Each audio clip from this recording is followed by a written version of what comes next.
श्रीमानको लागि उन्नति प्रगति होस् हैन, राम्रो होस्, दुःख कष्ट रोग नलागोस् हैन, जिन्दगीमा सबै राम्रो होस्, अगाडि बढोस् हैन, त्यसको लागि गरिन्छ।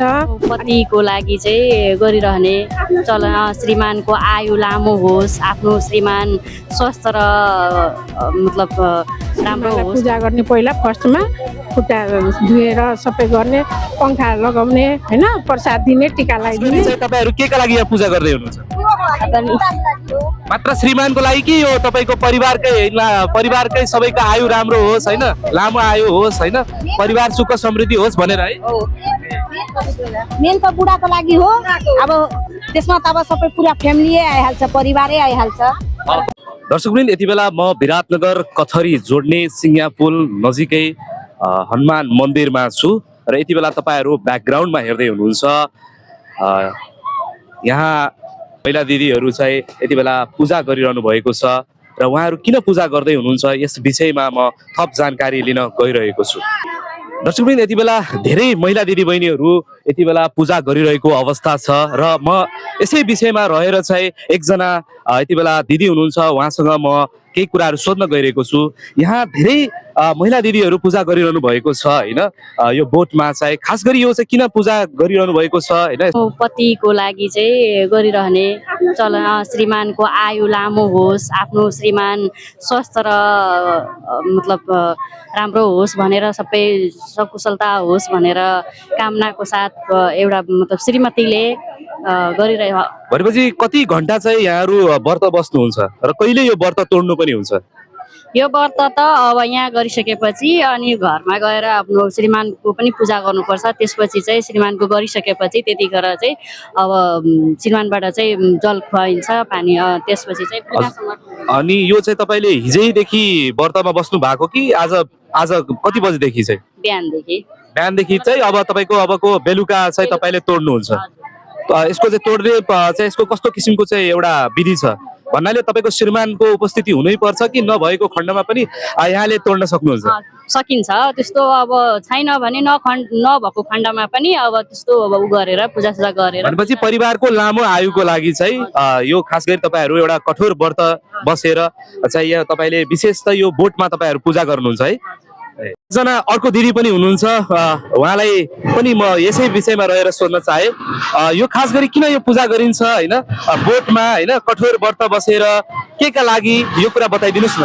यो चाहिँ आफ्नो श्रीमानको लागि उन्नति प्रगति होस् हैन, राम्रो होस्, दुःख कष्ट रोग नलागोस् हैन, जिन्दगीमा सबै राम्रो होस्, अगाडि बढोस् हैन, त्यसको लागि गरिन्छ।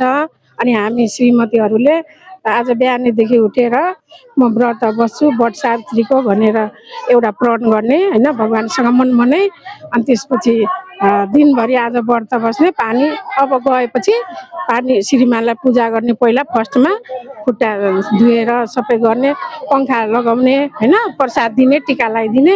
अनि त्यसपछि आफू फलाहार गर्ने, फलफुल, अनि रातिसम्म भोलि बिहान मात्रै खानाहरू खाने, त्यही हो।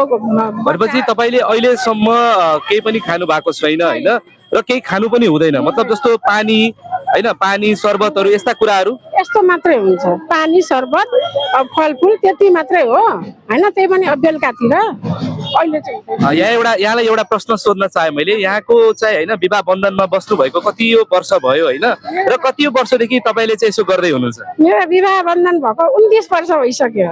29 वर्षदेखि म बस्दै आएको छु। बिहा भएदेखि नै हामी चाहिँ म चाहिँ बामन हो हैन, देव हो। देवहरूले बिहा भएकै वर्षदेखि उठाउनु पर्छ र बाँचुन्जेलसम्म आफ्नो श्रीमानको लागि र गरिराख्नुपर्छ। बाँचुन्जेल मरेपछि मात्रै छुट्छ। भनेपछि यहाँलाई यो धार्मिक विश्वास छ हैन, तपाईले यसरी कठोर व्रत बस्दै गर्दाखेरि तपाईलाई यति विश्वास छ कि हैन चाहिँ परिवारको लामो आयु हुन्छ, सँगसँगै परिवारमा पनि सुख समृद्धि हुन्छ?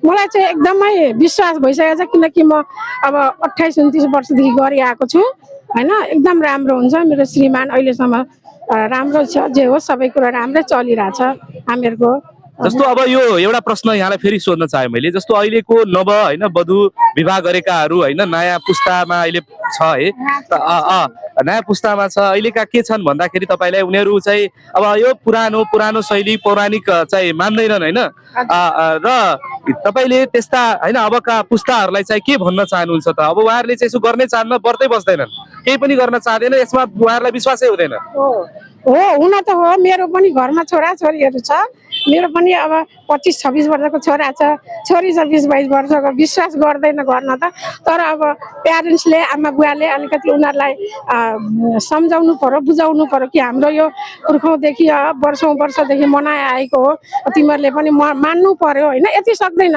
जति सक्छ अलिअलि भए पनि त विश्वास गर्नु पर्यो मान्नु पर्यो सबै गर्नु पर्यो भनेर आफ्नो बच्चालाई सबैले आमा बुवाहरूले मतलब सिकाउनु पर्छ क्या विराटनगर र कठरी जोड्ने सिंगा खोलाको किनार स्थित हनुमान मन्दिर नजिकै रहेको बरको बोटमुनि आज बिहानदेखि नै महिलाहरूको उल्लेख्य भेट लागेको छ। सनातन धार्मिक परम्पराको अत्यन्त महत्वपूर्ण र पवित्र पर्व बट सावित्री बरसाइतका अवसरमा विराटनगर र कठरी दुवै क्षेत्रका विवाहित महिलाहरू नयाँ वस्त्र र परम्परागत गहनामा सजिएर धार्मिक विधिपूर्वक पूजाआजाका लागि यहाँ एकीकृत भएका हुन्। पौराणिक कालमा सती सावित्रीले आफ्नो अथाह पतिव्रता धर्म र कठोर व्रतका माध्यमबाट मृत्युका देवता यमराजको हातबाट पनि आफ्नो पति सत्यवानको प्राण फिर्ता ल्याउन सफल भएको जनविश्वासलाई स्मरण गर्दै यो पर्व परापूर्व कालदेखि नै मनाइदै आइएको छ। सोही धार्मिक मान्यता अनुसार खोला किनारको शान्त र आध्यात्मिक वातावरणमा भेला भएका महिलाहरूले बरको विशाल रुखलाई पूजा गरी त्यसमा पवित्र सुती धागो रक्षा सूत्र बाँधेर फेरा लगाइएका थिए भने रुखको फेदमा भिजाइएको चना विभिन्न मौसमी फलफूल मिठाई र पकवानहरू अर्पण गरी पूजा अर्चना गरेका थिए। सामूहिक रूपमा बट सावित्रीको पौराणिक कथा श्रवण गर्दै महिलाहरूले आफ्नो पतिको दीर्घायु सुस्वास्थ्य प्रगतिका साथै सुखमय दाम्पत्य जीवन र पारिवारिक समृद्धिको कामना गरेका छन् भने ऐतिहासिक हनुमान मन्दिर परिसरमा आज बिहानदेखि नै देखिएको यो विशेष चहल पहलले यस क्षेत्रको सांस्कृतिक तथा सामाजिक एकतालाई थप प्रगाढ बनाएको देखिन्छ। स्थानीय बासिन्दाका अनुसार सिंगा खोलाको यो तट क्षेत्र वर्षौंदेखि दुवै स्थानीय तहका बासिन्दाहरूका लागि साझा धार्मिक आस्थाको केन्द्र रहँदै आएको छ, जहाँ हरेक वर्ष उत्सवको माहौल देखिने गर्दछ।